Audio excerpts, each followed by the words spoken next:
Right on time, right on time. Ha ha, never late.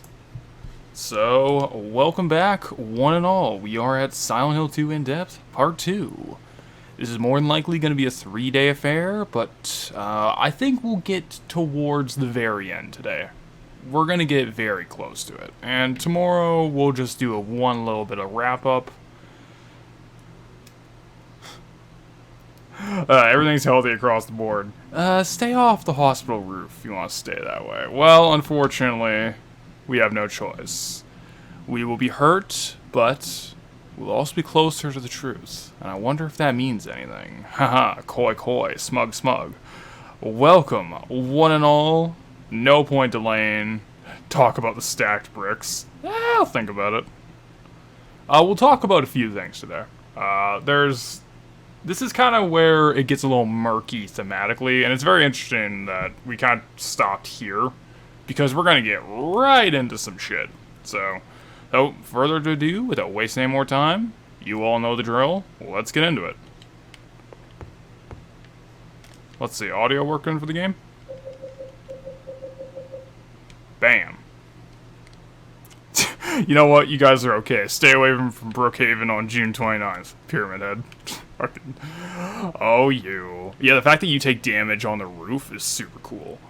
It's like, it's one of those weird things where usually I would be mad, but thematically I think it works quite well. But we'll get into it. It seems to be about the patients hospitalized here. Jack Davis. He has attempted suicide 3 times in the past for reasons unknown. Although he is normally a model patient who follows doctors' and nurses' orders, he must be watched closely due to his past pattern of sudden and violent suicide attempts. Joseph Barkin. His illness seems to be rooted in the fact that he believes he is guilty of causing his daughter's death. His symptoms suggest a psychotic break and paranoid delusions. Normally calm, but has a tendency towards violence when excited. Joshua Lewis. History of hospitalization as well as numerous assault, battery, and other violent offenses. He has a strong persecution complex and a tendency to solve things through violence. Extreme caution necessary. There's a lot of things we could get into with those. It's unfortunately spoiler second playthrough kind of things. However, I do want to highlight every single patient there who doesn't have a tendency towards violence when excited, especially against women, not gamers. That's our territory. But, obviously I can't talk too much about what I think that is, since it veers a little too close into the spoiler territory. However, it is worth noting, every single patient there, all 3 of them, their names start with J. Jack, Joshua, Joseph, James. Interesting. I love the story you read on the roof. It always stuck with me. Oh, we are going to read that. I think that's some of the strongest writing in the game. Is the note on the roof. It's versions of James. Maybe. I don't know. That might be like a review thing when we do the scripted product, but who knows. I think, unfortunately, for the way we structure these, we can't talk too much about it, but here's where we get to one of the first really interesting ones. There's something written on it. The potential for this illness exists in all people, and, under the right circumstances, any man or woman would be driven like him to the other side. The other side perhaps may not be the best way to phrase it. After all, there is no wall between here and there. It lies on the borders where reality and unreality intersect. It is a place both close and distant. Some say it isn't even an illness. I cannot agree with them. I'm a doctor, not a philosopher or even a psychiatrist. But sometimes I have to ask myself this question. It's true that to us his imaginings are nothing but the inventions of a busy mind. But to him, there simply is no other reality. Furthermore, he is happy there. So why, I ask myself, why in the name of healing must we drag him painfully into the world of our own reality? Something else is written by hand. I got a key from Joseph. It's probably the key to that box. Purple bowl key. What the fuck kind of key is the purple bowl key? I have literally never seen a key like that in my life. It is nonsense. When we reach a point where you can talk about it, can we remind you and can you explain it? We could, but I do feel like we kind of got the two, in chat, we kind of got the two most obvious explanations for it without getting into super spoilers. Either they all represent different aspects of James, or the three of them are analogous to James, Eddie, and Angela, who so far have been like the two other key characters. And as we get to the prison, you'll start to see more elements. Adjust the mic here, it's kind of angled weirdly. But as we get to an area, the prison in the lair section of the game, you start to see more of direct parallels between all three of them. Where it becomes obvious, in my opinion, that Eddie, James, and Angela are all very clearly the most important characters of the story, and basically the entire plot revolves around their arcs, so I could see it going either way, since James is very clearly our leading man, and the game is primarily about him, but Eddie and Angela's arcs are extremely thematically important, so I could see it going either way. But for that note, what I find really interesting there is, like, it's a lot of, like, very vague language, but I think it's pretty obvious that, excuse me. Ooh, my throat. Oh, it is still very warm, even if it's not as warm as yesterday. What throws me off is why would they allude to Eddie and Angela when they're not in the hospital? Well, exactly. Like, that, there's holes in any way you look at it. However, if Eddie and Angela are going through a similar journey to James, let's say if all three of them have the same journey that they must face, having something allude to them would make sense for sort of fucking psychologically with James, since they're not so different, him and they. But what makes this note interesting, outside of some of the very purple prose, yeah, men are not meant to tolerate such heat. Yeah, it's much better today. It's much better today. But yesterday was, like, near 50. Like, ugh, never again. But outside of the purple prose it uses, the thematic idea that always really stuck with me is, up to this point, the game has been fairly open with criticizing the idea of avoiding the truth or running away from your problems. You have the Walter Sullivan note where he's in clear denial over, like, a horrific murder. You have Eddie as a character in general who has done something, and he's just wallowing in self-pity about how no one will ever forgive him and running away because he's scared. You see where I'm going at, where the game seems critical of the idea of not directly facing the truth and accepting responsibility. When you get to Brookhaven, however, this is where the game gets a little more interesting with it, in my opinion. It's no longer as black and white, because for all the purple prose the doctor's using there, it's clear he's describing a patient with probably schizophrenia.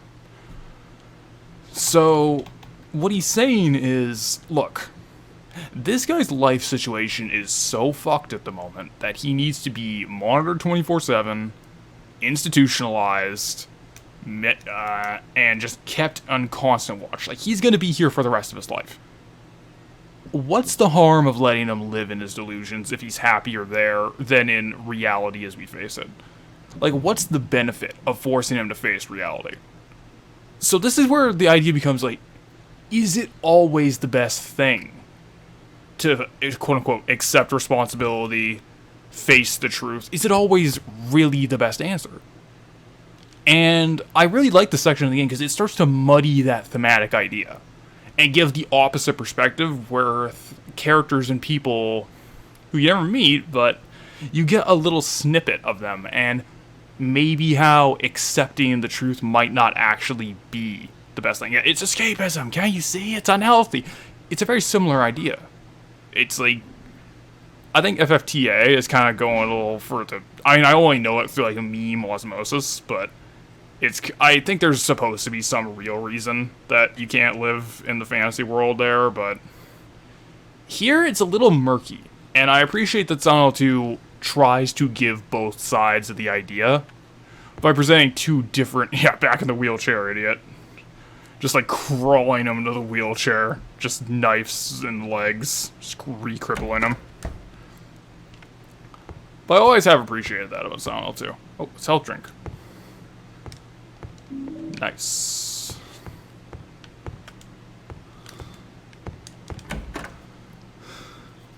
The fantasy world FFTA is literally falling apart. Exactly. So it's like everyone's gonna die anyway. So it's like... It's not exactly an ambiguous situation. It's a good shitpost moment. It is. It's one of those things where it's like... It's not really about that idea. It's... I don't know. I think Silent Hill 2 is doing something pretty cool with it. That's just my opinion. That is locked. We're gonna go this way.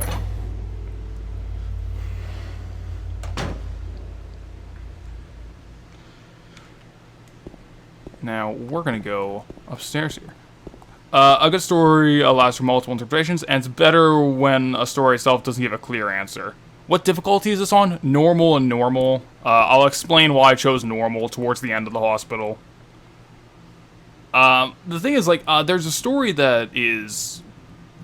So I don't want to get too far into it, but... Because I really do highly recommend you play it, Dave, but Rick and I were talking about Omori, and one of the things I appreciate about it one is its narrative. I think its narrative is its strongest aspect, but there's really not a lot of room for different reads on it. Like, it's quite straightforward with what the game is about, but I don't hate it. Like, it doesn't bother me. I like what it's about, so, I don't know. I can see both arguments. Easy was a little too easy. Yeah, I think easy's a little, well, it's a little too simple. I think normal's fair. Most people... normal difficulty, more like bitch difficulty. Whatever. Whatever, fuck. Hey, holy shit, I'm trying to talk about being... Alright, there's nurses. Okay, welcome to the nurses. Alright, so... We're gonna reload. I have a lot of bullets. Alright, so let's talk about the nurses a little bit. The nurses, according to the Book of Lost Memories, quote-unquote, are suggestive of Mary's hospitalization, end quote. So, there's something that is explicitly there to remind James of his hospitalization, but what's most interesting is, so far, these are the most obviously sexualized of all the monsters.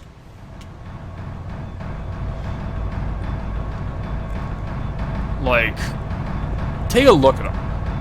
Where we have these, like, obscenely long legs. Once again, we get the legs. And, like, this is, like, Bayonetta tier. What open-ended stories and direct stories are both successful. What's important is that they're both good. Exactly. 100%. So, these are the most, like, explicitly sexualized, where these are just ladies.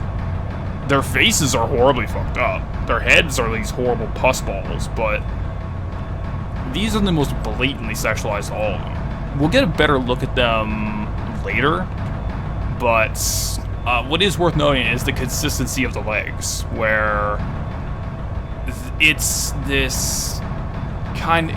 It's... so I've been playing Bayonetta. Again, I'm like tripping over my thoughts here. I woke up like a couple hours ago, but... I played Bayonetta again recently, and it's got that same thing with, like, hyper-exaggerated legs. Whereas in this one, I do think it is supposed to be... I think it is supposed to be thematically relevant. Oh yeah, there's an enemy right here. Hey, more like monsters. Stomp them. I do think it's supposed to be thematically relevant, because it appears that's James's big thing. James likes legs, I don't know. So he's getting constantly mocked with that shit. Yeah, imagine being surrounded by sexy nurses day in and day out. Exactly. So this is where yeah, exactly, your wife is rotting away before your eyes. This is where the sexual repression idea comes in. Some really weirder fan theories say James cheated on his wife. I don't see it. I don't think there's any evidence in-game to suggest that. However... I do think it's pretty obvious that it's like, okay, so you're surrounded by these faceless ladies constantly. And so while your wife is dying over years and years of cancer, or, you know, whatever the disease was, you're just kind of looking, you know, your urges are kicking in, and you feel like shit about it. Because of course you would. Examination room key, there we go. Harder difficulty, the greater the glory. I think it depends. Like, I don't think this game is, you know, oh, I beat it on hard, I'm so accomplished. Like, I was more annoyed when I played this on hard, honestly. Like, the Pyramid Head boss fight in general is like, he's so tanky. It's a teddy bear. Ow. What's wrong? I just pricked myself. Are you okay? Yeah.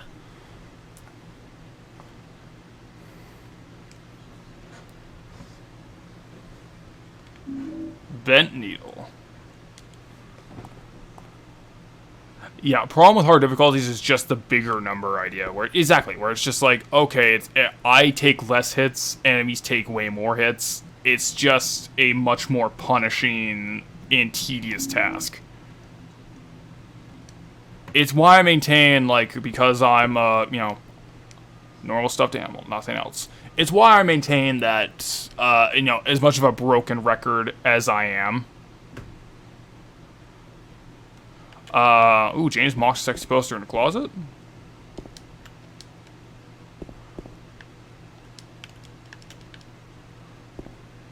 Does he? Well, we're gonna have to find out.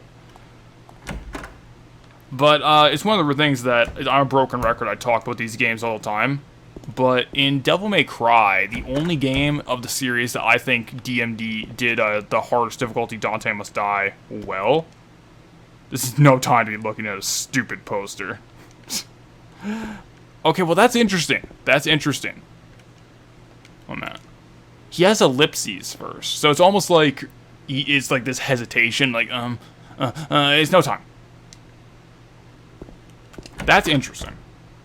But the only game in the series I think did the hardest difficulty in Devil May Cry well was the first one.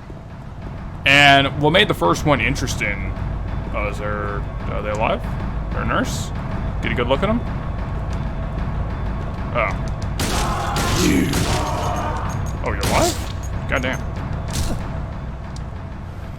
But I think what made that interesting is, sure, enemies had the tanky devil trigger, but usually it was on a countdowns. And their base health was actually lower than normal. Like, they had 90% of the health that they had on normal difficulty. So the idea is it became this gigantic risk-reward system, where you took, like, insane damage, but the reward was going in there as fast as possible and killing enemies as quickly as possible to offset that. So that's why I think Dante Must Die in 1 is the only game in the series I think DMD is legitimately fun. Every other game, it's very tanky. Even 5, like, 5 is the best of the post-DMC1 games, but... Who has time for women? Alright, let's read this. There's a typewriter here. Got no use for this. Wait a minute. What's this?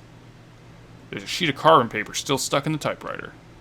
I can still read the imprint left on it. I know it. I know the number of the box, 7718. It can't help him anymore. The button key doesn't scare me, so nobody can stop who I am. I don't know who I am is who I am is who I am is. Perfect sense. Alright, so 7718. Ah, girl, please, move.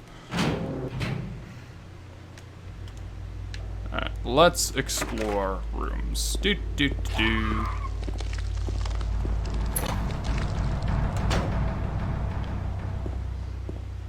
So once again, Lapis Eye Key. Who I am is Shine.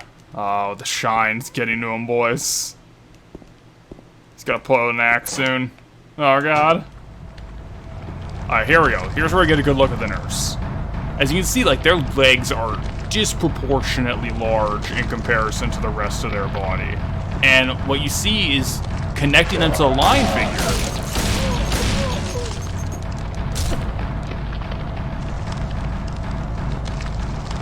D- for a run-off sentence. See me after class. So what's interesting is, like, connecting them to the line figure is they do the same death throws, where they're just standing in place and twitching. Almost as if that is a connecting element for all the monsters. Almost as if that has something to do with James. And him seeing that ain't making him happy. Are these solutions all randomized per playthrough? Yes. All of them are randomized.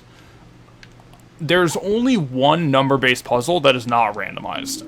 It is the password to the third floor wing of the hospital. That's always 7331. 733, is that a 7331 or 7335? I know it's always the same, though. Get over here. Eat it.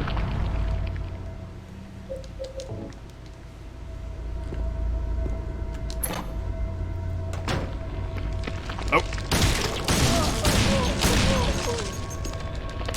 And they do the same death throws. Oh. Shotgun shells. We'll save the shotgun. Or we'll save it. There's a very specific thing I want to do with the shotgun, but we'll save it. Oh, is there something over? Something over? Ah!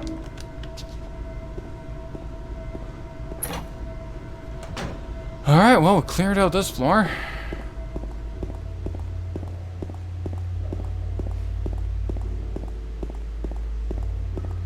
Now, we got the examination room key, so let's head down to the first floor again.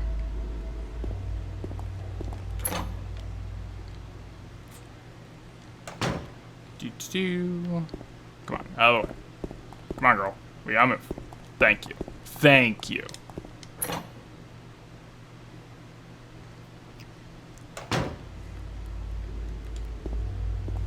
Aha, there we are. Go to the examination room.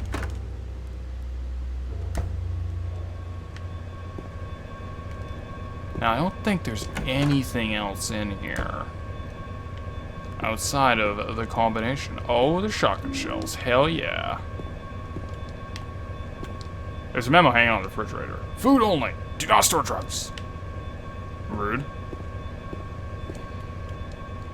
7335. Yeah, this never changes in any of the playthroughs. It's always 7335.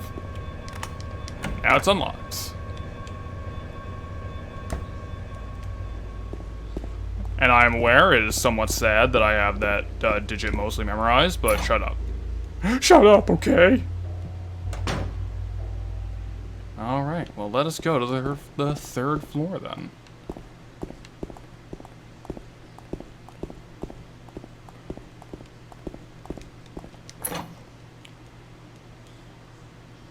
And... oh. Nope. And there she is. Stomp you. And we'll finish you too. Why the hell not? Man, I do love how just raw a lot of the quote-unquote battle tracks are. This horrible industrial noise. It's very cool. I really like it. Alright.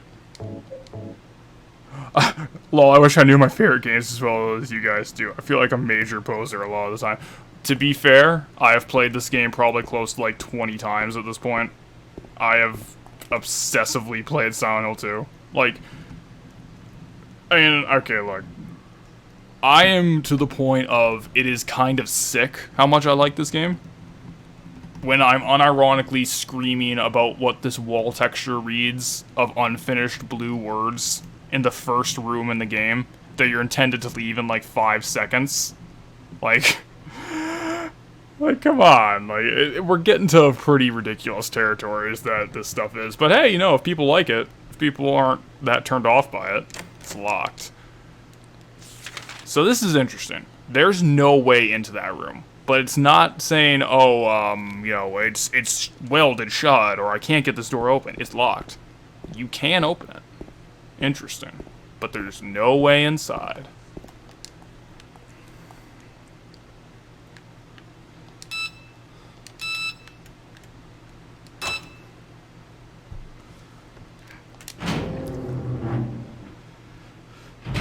I played Final Fantasy Tactics once a year since I was 12, so at least 20 times. Well, I mean, you seem to be able to get through it really smoothly when you played it, so I don't know. Oh man. Aha! Oh man, we'll get this girl. We'll get this. Ah! I probably played through Silent Hill 2 about 10 times, but that was a long time ago.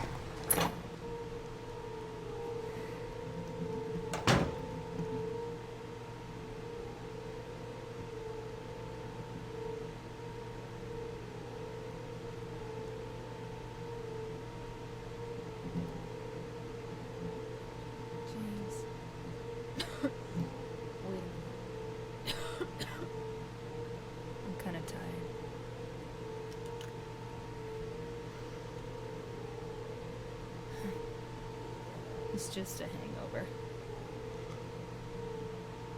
You should rest.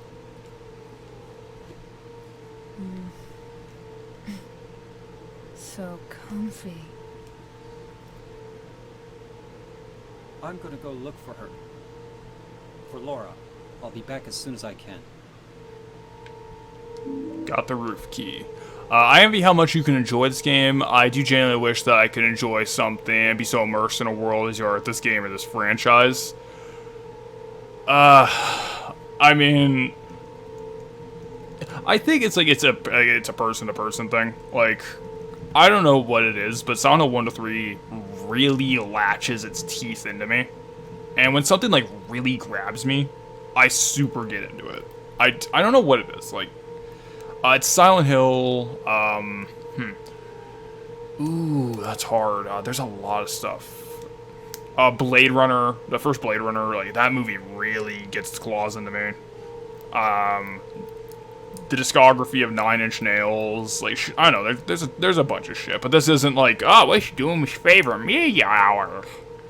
This is Silent Hill 2 time. Yep, I don't have near photographic memory of when stuff comes available. To be perfectly fair, this game is much simpler than like Final Fantasy Tactics, to be perfectly fair. He's gonna Anthony Hopkins her? What? No, never. No. Have you played it over and over again? Oh yeah, I've played this game a lot. James, I want to ask you something. What if you can't find Mary? What will you do? I haven't thought about that.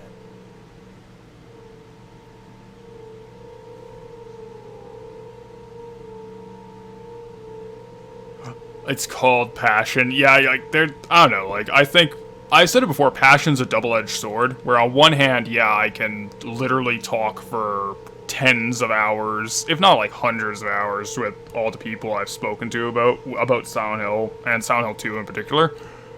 On the flip side of that, I'm also much more prone to being legitimately hurt by something like a Silent Hill Downpour, where I am genuinely hurt by that game.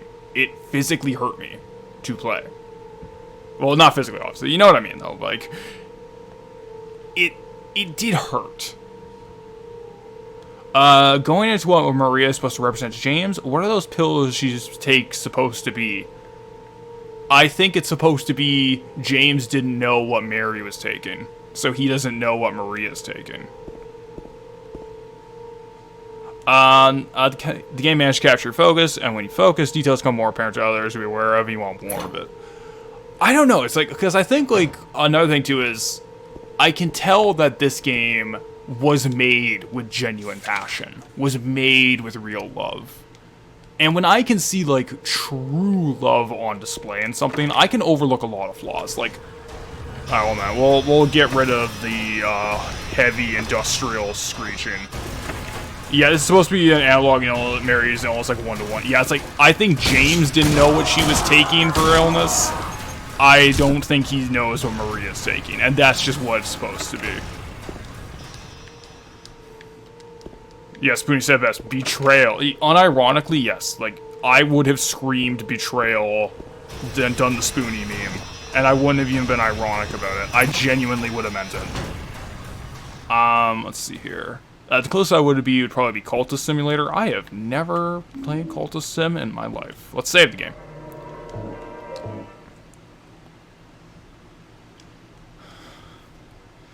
Passion could also potentially make you blind to criticism and flaws, which is where fanboys and bad directors come from. Exactly. Hiya, Wild Potato. We're talking about passion and why I am hyper-fixated on this game. But I think, okay, so the example I was going to go with is the Cat Lady. The Cat Lady is insanely flawed. It is, I could easily see someone playing the Cat Lady and saying, this game is fucking terrible, what do you see in it? Easily. The Cat Lady is one of my favorite games ever made. It's probably like top 20 if I had to put it on a list, but it's one of my favorite games. And I think what I can see in the Cat Lady is that, well, one, it's primarily made by one guy. Then there's very little else like it, like a video game. But it's something like the Cat Lady is. It is the closest I can think of to a stream of consciousness game, where this is someone's raw creative passion put on your screen. Like, it's very similar to the original comic version of The Crow, where it's just raw emotion put on display. And there's something about that that really gets me. Because, like, I love The Crow. The comic, I love the comic. I think I got the special edition hardcover not too long ago, too. I love The Crow. And it's the same kind of mentality of, I love raw passion and emotion on display. Even with flaws and all. So, that's kind of, I suppose that's sort of how I feel about Silent Hill. It's also very similar to card game. Card game, yup, I am out. Never carded a game in my life.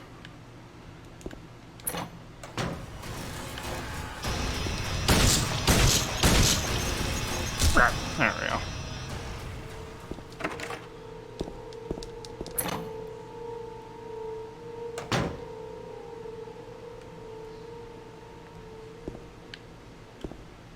This is not menacing at all. Okay, so if I remember correctly, it's like 7718. Okay, and we have 2 keys. So what we can do is we're going to use the one we're going to reload, but we're going to use lapis eye key. I'll fully admit I have overlooked if the lapis eye or purple bowl keys actually mean anything. I have completely overlooked this concept, so they could be they could be significant, they could be thematically important. I'm genuinely not aware. So, moving on. We have one more lock. We can't seem to do it. Got some writing on the wall here, though. Sun on the wall. Luis, I'll take care of you forever. It's my destiny. So it's a little misspelling to kind of let you know, hey, there's 4 locks. Maybe the Crow 2, it wasn't too bad if it was our... Okay, so the Crow 2 is interesting. I think it's like, what is it? City of Angels is the Crow 2, the one Iggy Pop in it. That movie is really interesting from a development standpoint, is that apparently it is butchered from the original vision, specifically to just be more like the first movie.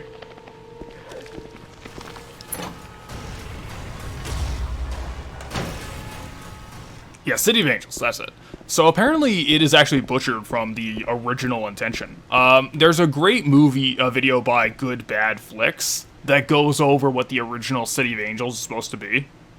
And I kind of am very disappointed we're never going to see that version, because it's a really cool concept as a sequel to The Crow. I'm really disappointed we're never going to see that, but... it could be a color coding thing. Purple bowl, blue lapis lazuli, code's written in red blood. Maybe there's something there. I will be the first to admit I have not thematically thought about the key distinctions for the purple bowl, lapis, and everything like that. So I'm going to... Unfortunately, this is going to have to be one of those things where I got to admit, like, creative laziness. I genuinely have not put that much thought into it. Yeah, the original concept was supposed to be the guy who gets the crow wasn't like an Eric Draven, kind of like a rock star dancer. Well, he's a rock star in the movie, he's a dancer in the comic. But the thing is, in the City Angels sequel, the guy who gets the crow resurrection to hunt down his and his son's killers and avenge them, and then return to the grave. His logic is, okay, yeah, my son is dead. That's the horrible tragedy, but it's like, what if I don't want to return to the grave? This is a second chance I have at life. Going for petty revenge isn't gonna bring my family back. This is a second chance at life I have to make things right. And I think what made it interesting is that because he's not a very emotional guy, he's just sort of like a blue-collar mechanic who gets this extremely gothic resurrection. I really like that idea. It's like, what if I don't want to go back? What if I don't want to do this Revenant revenge plan? And the original script was supposed to explore that idea, and unfortunately they had to really shift it, because it wouldn't have been an action movie at that point. It would be about a guy not wanting to be an action hero. It's like, I can see the issue, but I think thematically that's a super cool concept. That Flicks video, yeah, as soon as we're done, I'll put that in the Discord. D2 is probably that game for me. It's incredibly flawed and only makes some sense, but I don't think I've ever played a game that felt like I was looking to a creator's head. It's the same here. I love D2. Like, it is one of the most frustrating games I've ever had to play. I loved every second of it, and I would never trade it for the world. It is pure creative passion on display, warts and all. And I gotta love that. Yeah, isn't one of the codes written in black typewriter ink or something? Could be a reference to the Four Humors. That's actually kind of an interesting idea. The Four Humors does kind of go, because there is a lot of references to biblical imagery, alchemy. We're going to see some Aztec stuff later on. So, Grecian Four Humors, that's not too far out there. That's interesting. So, it's nighttime now. There's no fog. It is just pitch black darkness out. So what I find interesting is this transition has happened and we're not in the other world. Very interesting.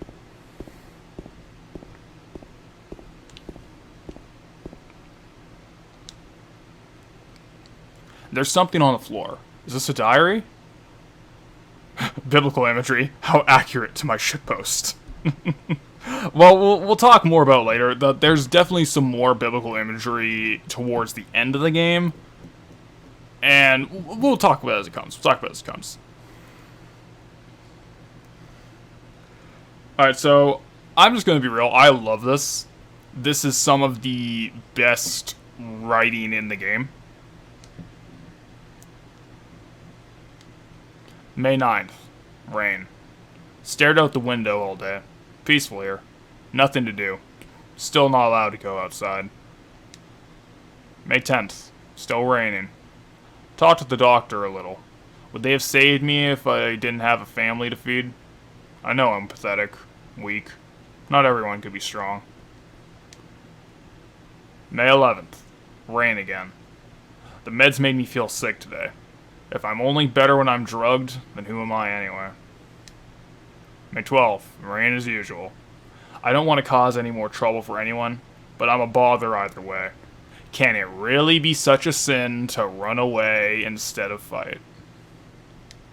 Some people may say so, but they don't have to live in my shoes. Maybe selfish, but it's what I want. It's too hard like this. It's just too hard. May 13th. It's clear outside. The doctors told me I've been released, that I've got to go home. The diary ends here. There are no more entries. What was the diary doing up here? What the fuck do you think, James?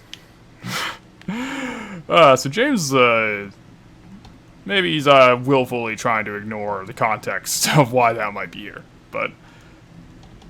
So I think this is one of the reasons why Silent Hill 2 resonates to people a little more than the first game does, because the first game is pretty dark. It gets into some grim subject matter, but it's very fantastical at the same time. Like, the whole, like, cults, resurrection, supernatural stuff, again, is grim material, but it's very fantastical. This is... Silent Hill gets a little more real with it. He just took the nesty plunge. Nothing, it's all fine. He's just having some iced tea. It's fun, it's good. But I think this is why this game resonates with people a little more. It's very down to earth compared to the first game. It's the Roof Diary. So, again, of all the I like how it ends. Not, I get to go home, it's, the doctors say I have to go home. It's fucking tragic. It's some of the, again, this is some of the best writing in the game, and as far as, like, notes in survival horror games goes, I think this is probably the best written one. Like, there's something so heartbreaking in under 500 words. It's just a very tragic little story. And it doesn't have anything to do with the main plot. It's just there for thematic purposes. And the big thematic purpose there, again, I think all of it is well written.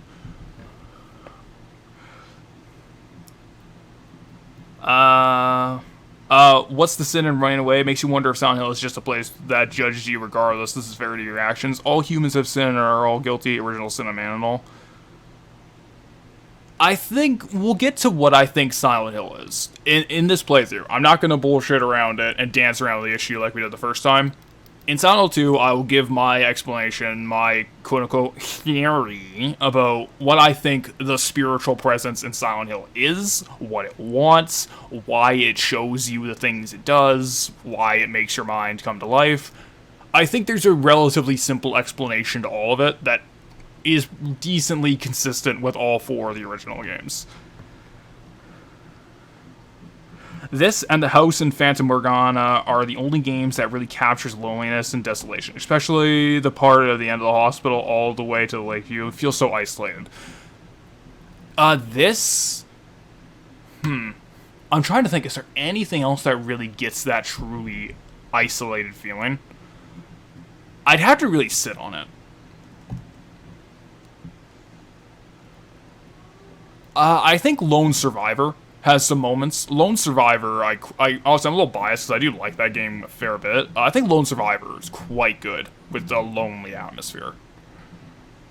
Yeah, the first and third game are way more fantastical. Please don't have your theory be like the worst line in that shit movie Room 1408 or whatever. I actually don't know what you're talking about. It's just an evil fucking room. No, it's not. I don't think the town's evil. I don't think it's anything. I don't think there is an alignment. It just is. It's like the Alien, you know? It just is. We'll get to it towards the end, because I think there's... If we talk a little bit about it too much, I think it's a little too spoiler heavy, but we'll get to it at the very end. The first and third games are way more fantastical. The second one is much more real. And I think the first and third game do have some real stuff in it, especially 3. I really do appreciate Heather as kind of a leading lady in that game. She brings a lot of humanity and realness to it, but I think there's a reason 2 resonates with people more than those ones do. The supernatural, spiritual aspects are there, but in general, the game is much more grounded. But I think, back to the note, the big line there, the big wham line, that I think is the most important aspect, is it really such a sin to run away instead of fight? As Dave was pointing out, it's like his word choice, I have to go home today. The sort of like his very self-deprecating ideas of, would they have saved me if I didn't have a family to feed? What good am I if I'm only on medication? Like, this is clearly someone who is extremely down with their ideas of themselves. Silent Hill is my favorite by far. I definitely see why people prefer it too. I love Silent Hill 3, and maybe I'll turn around on it when we do, if Jeremy Blaustein, however you spell it, he did a fantastic job localizing this game. Same with MGS, which apparently Kojima didn't like. Yeah, the only Metal Gear game with good localization is the first one. Huh, hilarious. But yeah, Jeremy Blaustein is he is the unsung hero of the Silent Hill games. Even 4, for all my problems with that game, has excellent localization work. Excellent. It's a vortex report. We'll get to it at the end. We'll get to the end. I can't. What is evil? We'll get to it at the end. Well, we'll get to it at the end. But I think the most important thing about that is it's showing the flip side, similar to the note of the doctor with the patient with presumably schizophrenia. Well, yeah, like Silent Hill 1, yeah, Silent Hill 2 is self-contained, even if there are references, and I would argue it is a thematic sequel to Silent Hill 1. Like, it's an extremely self-contained story. You can only play Silent Hill 2 of any of the games in the series and be fine. To Silent Hill 3, I think Silent Hill 3 doesn't stand on its own. That's the biggest issue I have with it. Silent Hill 3 as a sequel to 1, as a double bill sort of thing, I love it. It's great. Silent Hill 3's biggest problem is that it is very reliant on Silent Hill 1 for some of its bigger thematic ideas. And that is a significant issue, in my opinion. Especially compared to 1 and 2, which stand much better on their own. I digress, though. What I'm getting at is, well, we had the note with the patient with schizophrenia. We have the presumably suicide note up here. What we have is the flip side, where people are forced to face a reality that either does not benefit them, or they are not ready for. It sounds like Blaustein was Konami while Woolsey was Squaresoft. That's actually a pretty good comparison. I think Blaustein's better. He is really the unsung hero of this entire series. Because he also did some of the motion capture direction.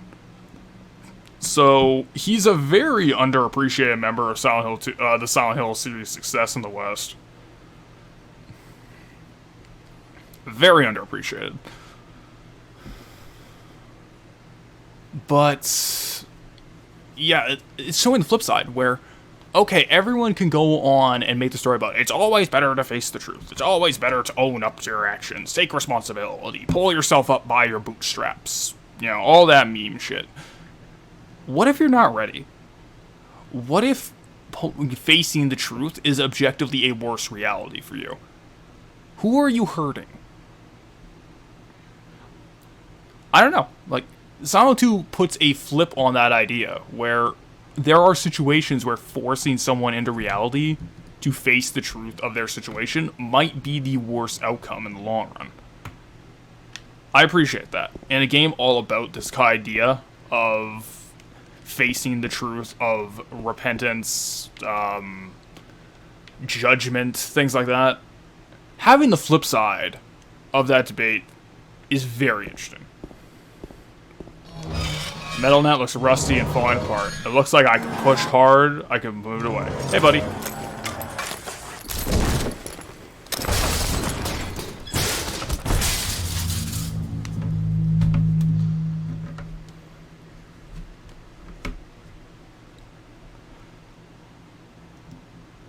Worth knowing that, if I'm saying, Pyramid Head won't show up until you read the diary. And Pyramid Head also forces James to take a dive off the roof. The diary is actually what pushes you towards one of the endings. It sort of like points towards one of the endings.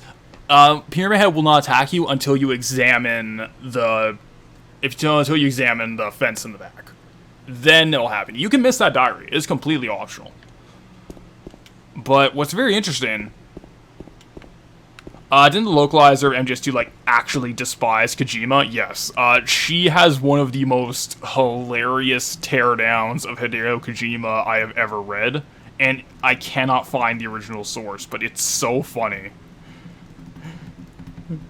It's something like he only makes video games because no competent movie studio would entertain any of his ideas. It's something so fucking savage. I love it. So here's a couple things that are interesting. We couldn't get into this room. There's no key in the map that would unlock this. It's locked from this side. So there's no key that would do it. Now it's unlocked. We needed to go in here. Probably did because the writing is insane. Oh yeah, if I can find it, I'll post it because it's hilarious. But what makes it work what's kind of interesting to see here. Okay. So, Pyramid Head hurt us. Damn, that sounds based as hell. It is extremely based. Pyramid Head kicked our ass.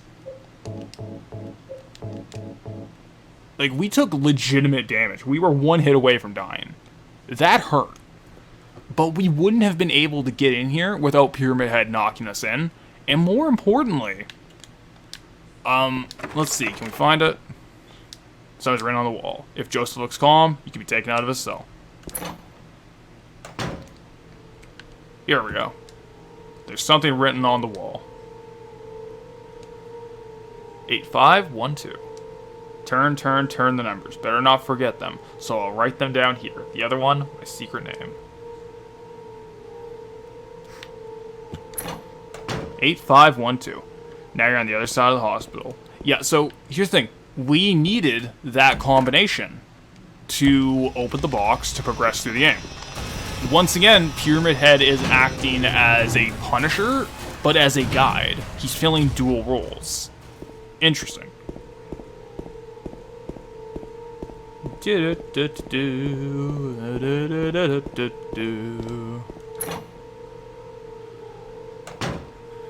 Let us open the box.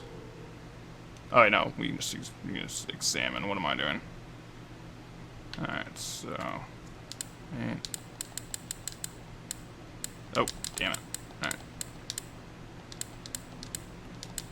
Bam, there we go. There's nothing inside the box. No, I'm wrong. There's a few hairs inside. Yeah, Pyramid Head. Literally, the truth hurts, bitch. It's like, it's so good. It's so fucking good. Got a few pieces of hair. Luis, I'll take care of you forever. It's my destiny. So I'm assuming when you, during the patient notes, it mentions how one of them, I believe Joseph, believes he was guilty for causing his daughter's death and can't let go of it. So what we have is a man who cannot let go of a woman, a female, in his life's death.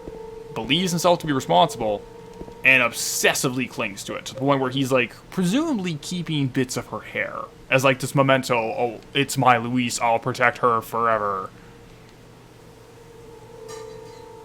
So, essentially, I think what we're getting here is an example of someone relatively parallel to James, who cannot let go of his wife.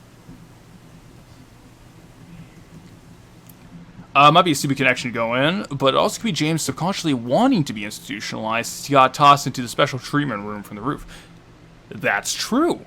Maybe he thinks, what's wrong with me? You know, for whatever reason. Maybe James is wondering if if he belongs in the hospital with everyone else.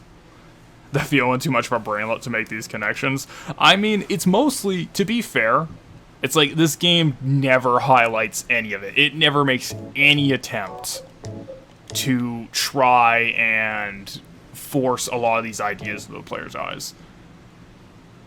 What is the green liquid in the shower room? I don't know, but what's interesting to me is the green liquid in the shower room is a repeated image from the, in the apartment where you had to reach into the hole in the bathroom. That also had green liquid coming out of the hole. I have no idea what that's supposed to mean. However, it's a repeated image. I don't know what it means. Unfortunately, this is one of the many bits of things where I'm going to have to throw my hands up in the air and say, I don't know. But it's a repeated image, and who knows, right? Like, maybe it's nothing, maybe it's reused textures, maybe it means something. I don't know. Like, that's kind of what I love about this game. It's like, okay, what if J.J. Abrams' idea of the puzzle box was actually good? That's Silent Hill 2. It is a puzzle box. There's tons of pieces you can move around to fit what you want to see. There's basic elements. The green liquid is symbolic of James's favorite TV channel, Nickelodeon. Mary would never let me watch the Nick channel. She hated it when I tried to slime her. But I think it's like, By the very end of the game, you will know what Silent Hill 2's larger ideas are. It becomes very obvious at the very end, and it quite literally tells you in some instances. First things first, we're gonna get the shotgun. We're gonna need a shotgun, but I think when it comes to some of the little smaller specifics, the game is much more open, and that's one of the things I do appreciate about it. The repeat hole imagery makes more sense, but even still, like, here's the problem. What does that mean, then? Because, like, I'm saying that yes, there's repeating hole imagery. I'm not quite sure what the green relevance is. Genuinely speaking, like, if anyone's got some ideas, I'd be open, because I have nothing.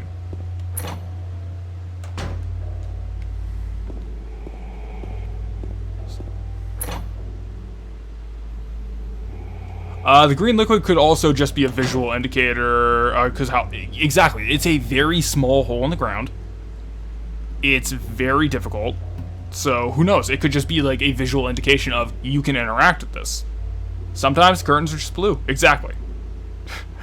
She was being held captive on the set of Double Dare. You can't blame her for her fear of slime. Ghostbusters brought into James' sexual awakening, hence the slime. Oh, he likes slime girls. Everything makes sense. He just wants to melt in there. Just, like, sink in. Alright, so this is going to be a longer cutscene. We're going to have to, in the middle of a boss fight, unfortunately, talk about it. Because it just instantly transitions into one, so just a moment.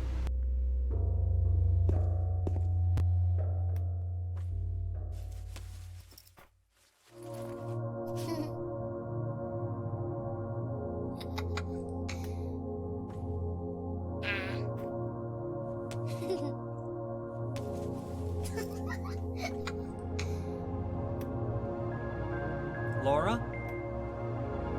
Huh? You know my name? Eddie told me. That big fat blabbermouth. How do you know about Mary? What's the big deal? Why can't you just tell me? You gonna yell at me if I don't? No, I won't.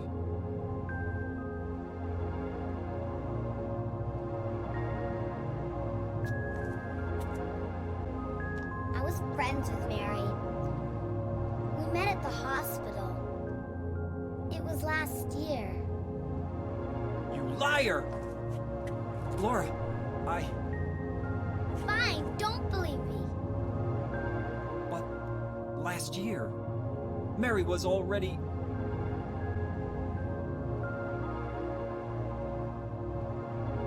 I'm sorry, Laura. Anyway, let's go.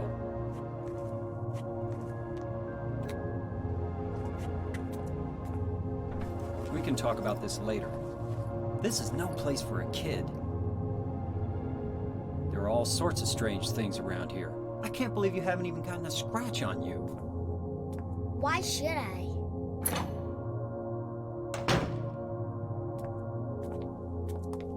Wait! There's something I gotta get. Later, okay? But it's really important. What is it? A letter from Mary. Huh? I wanna go get it. Is that okay? Yes, yes.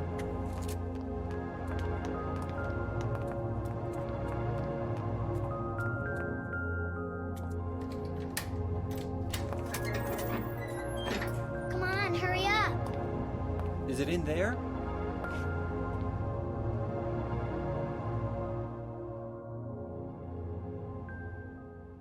Yeah, in the back.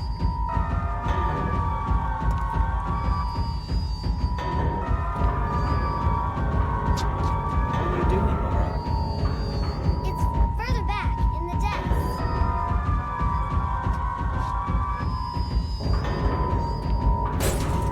Laura!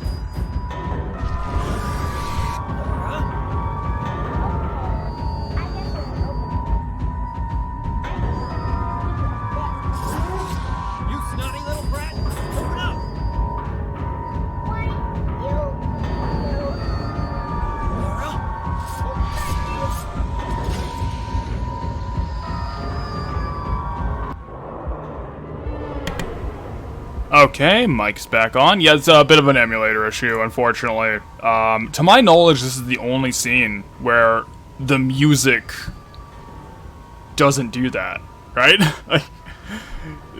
No other scene in the game before, or to my memory after, is going to have music issues like this. I don't know what this one is.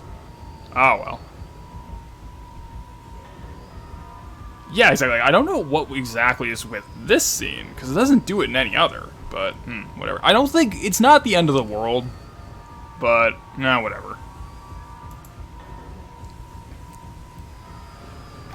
Alright, so, we're gonna have to talk about that cutscene a little bit. Let's scroll up with chat again.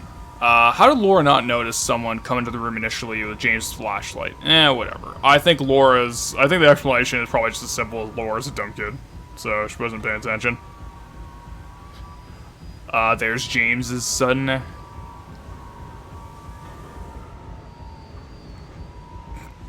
What the hell was Laura carrying around anyway? I actually didn't see.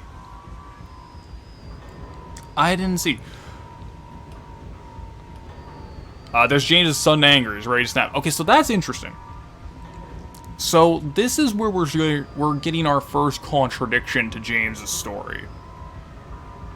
We have Laura here, who very clearly knows Mary, very clearly was familiar with her, and is here specifically to find her. And what happened is Laura says, oh, I was friends with Mary. We met in the hospital last year. Okay. Well, whatever happened to the 3-year story there, buddy? So, one, he instantly he snaps against her and says, nah, you're lying. Fuck you. But what I think is more interesting is, let's go back to the scene where he met Maria. I try to point this out then, but when he meets Maria, and Maria says, wait, you're here looking for your wife? Didn't you say she died? He kind of pauses for a second and looks to the side, and he's like, yeah, 3 years ago. Almost as if he's trying to remember the exact explanation that he had. Interesting. Yeah, unfortunately the music is an emulator issue. Is this little girl a demon in disguise? We'll get to it. I have my own answer, but I will find it interesting how the cutscene highlights Laura doesn't have a scratch on her, and her response is like, wait, why should I? That doesn't make any sense. What are you talking about? James doesn't care unless it's about him? Okay, put a pin in that. Yeah, come on, James. Better keep your story straight. But James doesn't care unless it's directly about him. We're going to come back to that.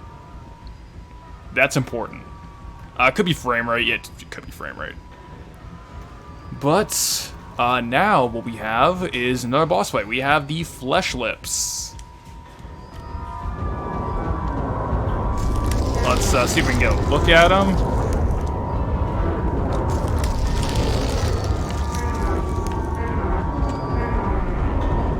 So you can kind of see. What we have with the Flesh Lips here is these sort of like square frame monsters. Like they're hanging from the ceiling though. But as you saw in the opening cutscene, when it's coming down, its arm is what's in the rafters holding it. So you have this like fleshy mass with legs sticking out at the bottom. What Laura was carrying sort of looks like a medicine pill bottle. That's interesting. It could be similar to the ones that she knew Mary had to take in the hospital. Okay, that's interesting. I never thought about that. I like that. That's actually an interesting idea. Like, oh, she's carrying it around because, like, I'm looking for Mary. Mary's here. You know, she might need it. I like that. That's an interesting idea. But with the Flesh Lips, we have these, like, sickly masses with visible human lips and maws stuck in these bed frames. These square metal frames with their legs poking out the bottom, with one arm hanging from the ceiling, like almost like, you know, the obvious hanging for dear life metaphor. So I think more than any of the other monsters, I think this is supposed to directly represent how James views Mary. just this dying, sickly mass in a bed, barely hanging on to life, with a gigantic mouth for some reason.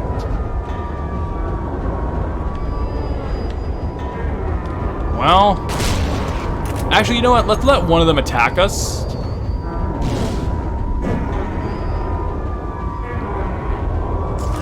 And there you see it. It attacks, like, strangling and trying to suffocate James with their legs.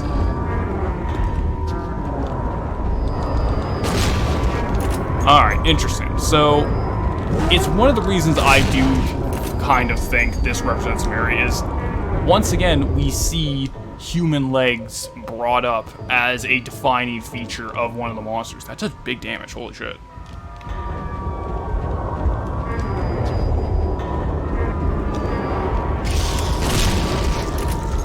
And now we have 2 of them, but you got 1 dead?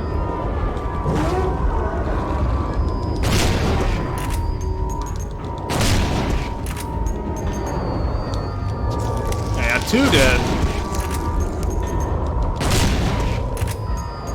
Die, I'm trying to make a point here. There we go. What happens? We got 3. So why are there 3? Yeah, none of these monsters skip leg day. Gotta step up my game. Ugh.